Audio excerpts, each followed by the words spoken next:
Então, na aula passada a gente discutiu o conceito de intensidade, e a intensidade é definida como a potência média dividido pela área, né?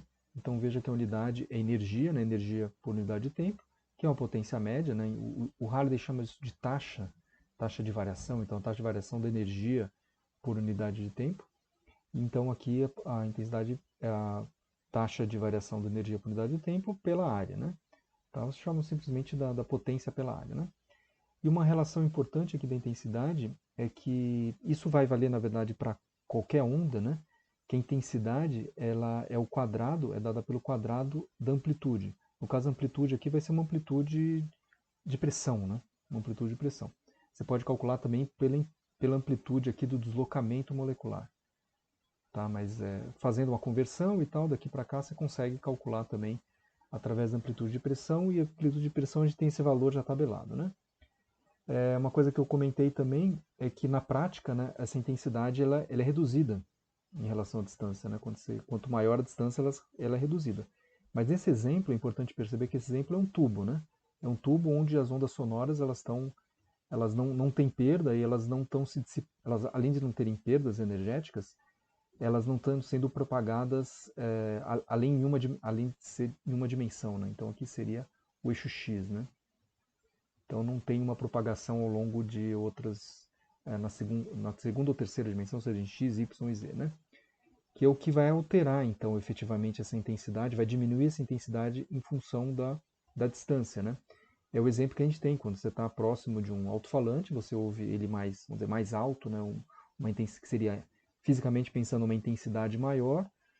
Vulgarmente a gente chama que é um volume maior, mas como eu comentei na aula passada, o volume e intensidade a gente não tem um paralelo absoluto, ele vai depender de algumas particularidades do ouvido humano, mas a gente sabe que a uma certa distância essa intensidade ela vai diminuir, ou o volume vai diminuir, né?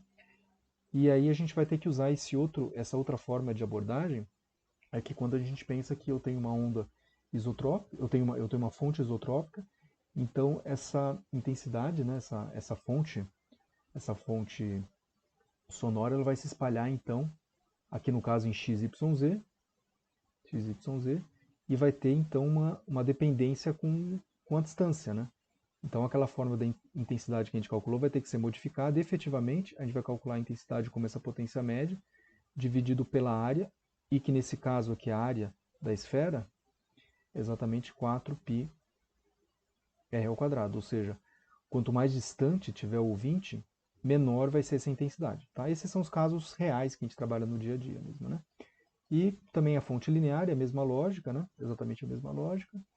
A diferença é que aqui eu tenho, na fonte linear, eu tenho então a propagação do som através desse cilindro, né? Como se fosse através desse cilindro. Então a intensidade aqui vai ser também a potência pela área, só que a área do cilindro aqui vai ser igual a 2πr vezes L. Então, as distâncias R, a redução da intensidade vai ser em relação a 1 sobre R, né? A cada o quanto mais distante, vamos dizer, dessa fonte linear, a perda é em relação a R. No caso, quando tem uma fonte isotrópica, a perda é em relação ao R quadrado, né? Então você tem uma perda não, na verdade, uma perda significa perda energética, né? Você tem uma redução, né? Você tem uma redução em relação ao R quadrado aqui, tá? Então isso a gente discutiu na aula passada. E agora a gente vai falar de um outro aspecto, que é o nível sonoro especificamente, né? Mas, bom, antes de falar do nível sonoro, só para colocar aqui esses valores que eu acho que são importantes, né? Eu tenho então aqui a variação de pressão, limite de audibilidade, limiar da dor, e fazer então calculando a intensidade, considerando então o amplitude ao quadrado, amplitude de pressão ao quadrado, eu tenho esses valores aqui, ó. Eu tenho 10 a menos 12 watts por metro quadrado, quando eu tenho no limite de audibilidade até 1 watt por metro quadrado, que é o limiar da dor. Tá? Então veja que esse range aqui, esse intervalo de intensidade é enorme. Né? Imagina você vai fazer uma medida de ruído, e você vai ter que trabalhar com uma escala tão elevada, ou seja, de valores 10 a menos 10, 10 a menos 8, até 1 watt por metro quadrado. Isso é muito complicado de você fazer na vida na vida real, né? Então a gente usa uma outra escala, que é a escala em decibéis, né? Que é uma escala logarítmica, e aí facilita um pouco o entendimento, né? A compreensão dessa intensidade. E essa escala de decibéis a gente trabalha com é como se fosse uma intensidade relativa. Você divide então a intensidade absoluta pela uma intensidade de referência, né? Que é exatamente esse ponto que a gente vai falar agora nessa aula, né? Aqui uma imagem que é bem importante, né? Que é o espectro, né? O espectro audível de 20 Hz, aqui seria até 20 mil Hz, e a forma como o nosso ouvido ele detecta, né? Ele detecta esse som. Então, ele vai detectar sons a frequências diferentes de maneiras diferentes. Tá? Então, essa imagem aqui, só para vocês terem em mente, a gente vai discutir um pouquinho mais ela, né? Mas o que é importante é perceber aqui que a resposta do ouvido humano ela não é linear. Tá? Então, sons muito graves, aqui 20 Hz, sons muito graves, a gente vai ouvir, vamos dizer, num volume sonoro menor, e sons agudos a gente consegue ouvir com mais precisão, assim, com mais a audibilidade é maior mesmo, né? Tá? Então eu coloco aqui que ao dobrar a intensidade, por exemplo, não dobra a audibilidade. Tá? Então não tem uma relação absolutamente linear, né?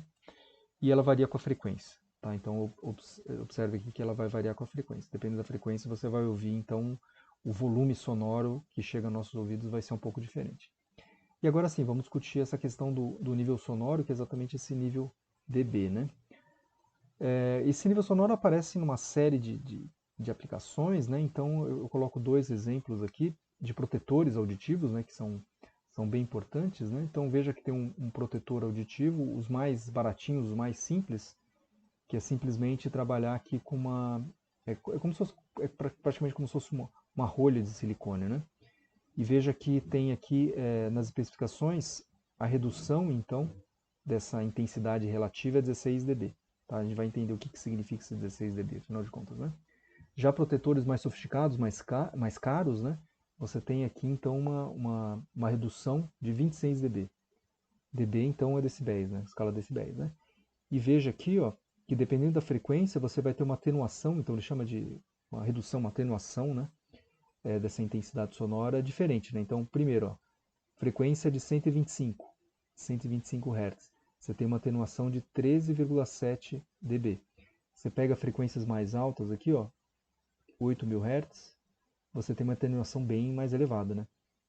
39,2 dB. Né? Então, para frequências mais graves, ou seja, para sons mais graves, você tem uma atenuação menor, e para sons mais agudos a atenuação é maior. Né? Então, isso é bem interessante, é bem importante então, para aplicações reais, e dependendo daquilo que você precisa, se você precisa reduzir, sons muito graves, você não vai ter uma boa resposta para esse tipo não é um fone, né? É um atenuador, um protetor auditivo, né? Um protetor auditivo. Então isso tem que ser levado em conta, efetivamente, qual que é o nível de ruído que você tem e qual que é a frequência típica. Na verdade, é um intervalo de frequência muito amplo, mas em geral você tem frequências mais características, e a partir dali você escolhe o teu protetor em relação a essas frequências mais danosas, né, para o seu ouvido, né? Então vamos lá, vamos para as notas de aula. Bom, então aqui as notas de aula, né? Então essa é a escala decibéis, né? Então perceba o que vai ter, o que diferencia a escala decibéis em relação a simplesmente o cálculo da intensidade, né? Então, primeira coisa, é feita uma razão, né? A razão entre a intensidade medida, lembrando que a intensidade, no caso, aqui seria intensidade igual a potência pela área, né? Então, uma intensidade absoluta, vamos dizer assim. Então, a escala decibéis vai fazer essa divisão entre essa intensidade absoluta dividido por uma intensidade padrão, né? Uma intensidade de referência. Então, veja que, fisicamente falando, a unidade é adimensional, né? A gente utiliza a escala decibéis e tal, por uma convenção, mas é adimensional. Fisicamente, isso aqui me dá uma relação adimensional. Tá? O nosso valor de intensidade padrão de referência é o limiar de audibilidade. O limiar de audibilidade é 10 menos 12 watts por metro quadrado. Tá? Além disso, além de calcular a razão, a gente tem que calcular também utilizar uma função que dê conta de ranges de frequência, ranges de intensidade enormes, né? Então, a gente trabalha com 10 a 0, né? A 10 a 12, né? De intensidade, né? Que watts por metro quadrado. E uma ótima função para fazer isso é o logaritmo. Então, o logaritmo vai trabalhar com o expoente, né? Basicamente com o expoente. Se você tiver sempre 10 a 0, 10 a 12, a gente vai trabalhar basicamente com o expoente, e aí vira uma escala. Aqui, se fosse explicitamente 10 a 0 a 10 a 12, seria de 0 a 12. Né? No caso, ele é um pouco maior essa escala, mas não é uma escala tão grande, né? Com tantos valores possíveis como, como 1 a 10 a 12. Né? Então, para calcular o decibéis é o 10, você multiplica por 10, o logaritmo dessa razão, da intensidade dividido pela intensidade de referência. Né? Então, deixa eu mostrar aqui na tabela alguns valores dessa escala decibéis, que vocês já devem estar bem acostumados, mas é importante mostrar. Né? Então, temos aqui, ó. Então, veja, o zero, o limiar auditivo, ou seja, o que seria exatamente esse zero, né? É quando você tem, então, lembre que eu tenho a intensidade dividido por I0, né? Isso aqui vai ser, então, 10 a menos 12, dividido por 10 a menos 12. Isso aqui vai me dar exatamente 1. E o logaritmo, né? Então, eu vou calcular o beta que é o decibéis, né? Que é igual a 10 log de I por I0. O log de 1 é 0, né? Então, eu tenho a escala 0, ou seja, limiar auditivo, limiar de audibilidade. E a partir dali você tem, então, os valores 10, 20, 30, 40, 50. Então, veja, todos esses valores é o logaritmo, eu já estou automaticamente calculando o logaritmo. Tá? Se eu souber, então, o valor de 60 dB aqui, de 60 decibéis, eu consigo calcular essa intensidade. Tá? Então, se eu sei a intensidade de referência e eu sei que o som que está chegando, por exemplo, um tráfego rodoviário, está em 60 decibéis, eu consigo calcular qual que é essa intensidade real, né? Vamos dizer, a intensidade absoluta. Tá? Então, essa é uma escala. O nosso limite aqui, então, veja, o limiar de som lesivo está aqui em aproximadamente 90 decibéis. Aí tem sons mais elevados, aquela história. Você até consegue ouvir esses sons, mas se você ficar um intervalo de tempo muito grande ouvindo sons dessa ordem, você vai possivelmente furar um tímpano, vai causar algum dano mais sério. Né? Uma coisa interessante assim para vocês verem também é porque que a gente usa o logaritmo. Né? Então, um exemplo bem fácil de perceber é o seguinte, ó, vamos dizer que você está estudando uma determinada disciplina e você tem que representar pontos, valores de 1, 2, 3, depois 10, 20, 30, depois 100, 200, 300, ou 1000, 2000, 3000. Todos esses pontos são tão importantes quanto. Tá? Vamos supor nesse caso aqui. Como é que você representa numa escala linear? Então, beleza, você representa o ponto 300 aqui, tranquilo, 200, tranquilo, 100, tranquilo. Aqui o 30, o 20, agora quando você pega aqui o ponto 1, 2, 3 e 10, eles ficam totalmente juntos, né? Então você não consegue enxergá-los, né? E vamos supor que esses pontos são tão importantes, né? São tão importantes quanto.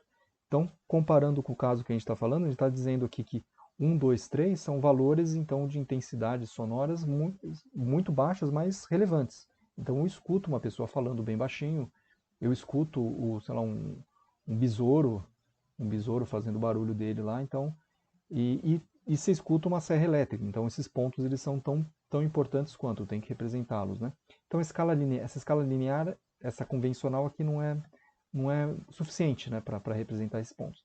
Então o que a gente utiliza? A gente utiliza, por exemplo, o logaritmo, né? Então veja, se eu calcular o logaritmo de 1, vai me dar 0, né? Logaritmo de 2, 0,3. Logaritmo de 3, 0,5. Logaritmo de 10 é 1. Logaritmo de 20 é 1,3. Logaritmo de 30 é 1,5. Logaritmo de 10, 2. De 100 vai ser 2. Logaritmo de 200 vai ser 2,3. Logaritmo de 300 vai ser 2,5. Tá? Então, eu consigo perfeitamente medir, colocar aqui no meu gráfico. Né? Então, veja, o número 1, representado da forma logarítmica, ele está aqui. O número 2 vai ser 0,3, ele está aqui. O número 3, que é o 0,5, está aqui. O 10, que é 1, vai ser aqui. o 20, 1.3, ou seja, assim por diante. Ou seja, eu consigo enxergar todos os pontos quando esses pontos eles são relevantes. Então, isso em geral no laboratório vocês vão fazer bastante. O que é mais fácil de fazer, e você não vai precisar ter o trabalho de calcular esse logaritmo, é usar os gráficos log, né? A escala monolog, no caso. Né? Você tem escala monolog, escala de log, né? Nesse caso, a escala monolog. Então veja que automaticamente eu represento o ponto 1 aqui, ó, nesse ponto. Tá? O ponto 2 é aqui, o ponto 3 é aqui. O ponto 10 é aqui. Tá? Que seria 10, seria 10 a primeira, né? Então, ponto 20, 2 vezes 10 a primeira. O ponto 100 é 10 ao quadrado. O ponto 200 é 2 vezes 10 ao quadrado. Então, essa escala é muito prática, né? Muito prática para a gente trabalhar. Em laboratório se utiliza bastante isso. E se você observar, então, esse gráfico que é chamado de audibilidade, então aqui a audibilidade aqui eu coloco também como volume também, o volume, essa percepção que efetivamente a gente tem, né? O volume, ela se baseia num gráfico log aqui, ó, veja, de 20 Hz, aqui a frequência, né? 20 Hz, 100 Hz, 1000 Hz, até 20 mil Hz, ou seja, eu tenho que representar valores de 20 até 20 mil com a mesma importância, né? Exatamente com a mesma importância. Aqui, na verdade, o gráfico de intensidade já está em intensidade dB, já é o próprio log, né? Já foi feito, então, o logaritmo, né? Então, já tem aqui o dB, né? Então, seria o 10 log de i por i0, né? Aqui já é o próprio logaritmo, né? Então, apesar de estar linear, ele já tá na forma logarítmica também, né? Então, 20 dB, 40 dB, 60 dB, 80, assim por diante, né? O que tem de bem interessante aqui, né? Vamos pegar um ponto, aqui, mais ou menos aqui, ó, essa reta aqui, ó.